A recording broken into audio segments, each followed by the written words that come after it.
अफसोस, एक दर्द भरी कहानी।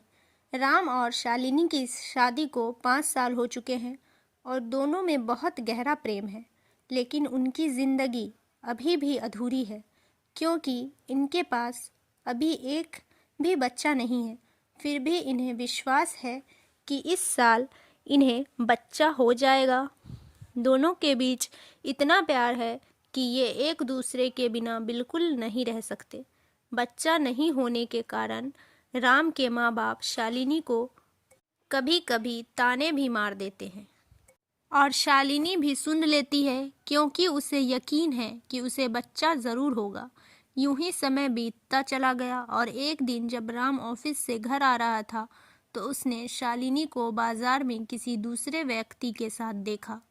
शालिनी और वो व्यक्ति बहुत खुश लग रहे थे और ऐसा लग रहा था कि वे दोनों एक दूसरे को काफ़ी समय से जानते हों। राम घर आ गया और फिर थोड़ी देर बाद शालिनी भी आ गई। शालिनी के आते ही राम ने उससे पूछा, कहाँ गई थी तुम? शालिनी ने हंसते हुए जवाब दिया, मैं बाजार गई थी, घर का कुछ सामान लाना था। यह सुनकर राम को थोड़ा गुस्सा आया, लेकिन उसने शालिनी को कुछ नहीं कहा।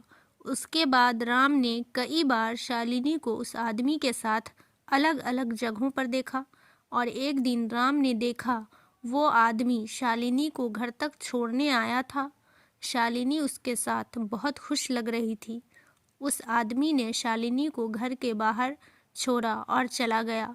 राम का दिल बहुत दुख रहा था, लेकिन शालिनी को खो देने के डर से उसे कुछ नहीं बोला।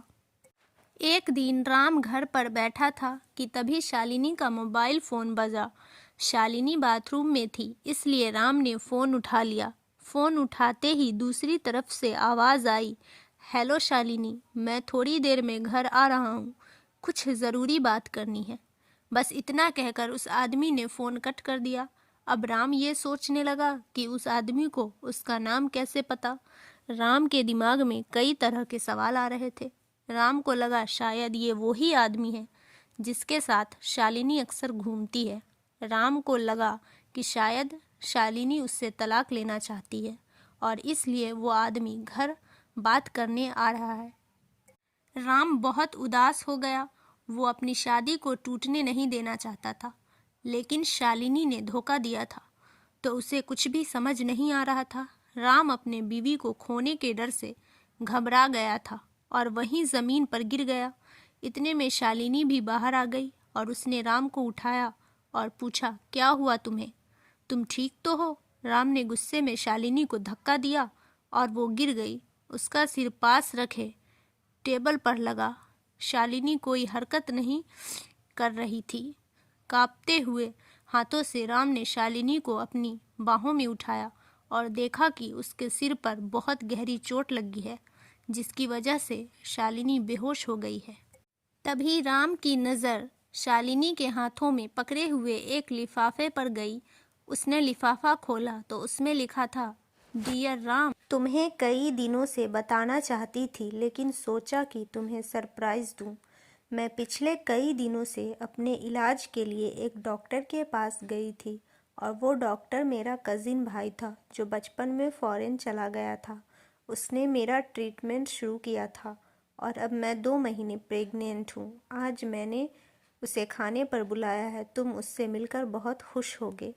तभी दरवाजे की घंटी बजती है और राम दौड़कर दरवाज़ा खोलता है। दरवाजे पर शालिनी का कज़िन खड़ा था और वो बोलता है, राम, मैं सूरज हूँ, शालिनी का भाई, कैसे हो तुम?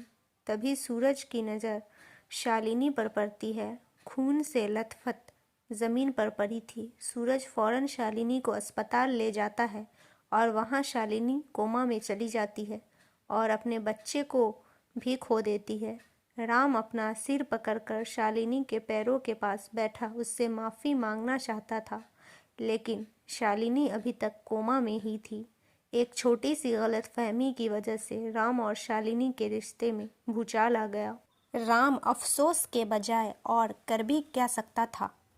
दोस्तों, इस कहानी से हमें बहुत बड़ी सीख मिलती है। गहरे रिश्ते में किसी भी परिणाम पर पहुंचने से पहले एक बार अपने पार्टनर से बात ज़रूर कर लेनी चाहिए, इल्ज़ाम लगाने से पहले अच्छे से जांच लें, उससे खुलकर बात करें। आप जो देखते हैं, सुनते हैं, ज़रूरी नहीं कि वो सच ही हो।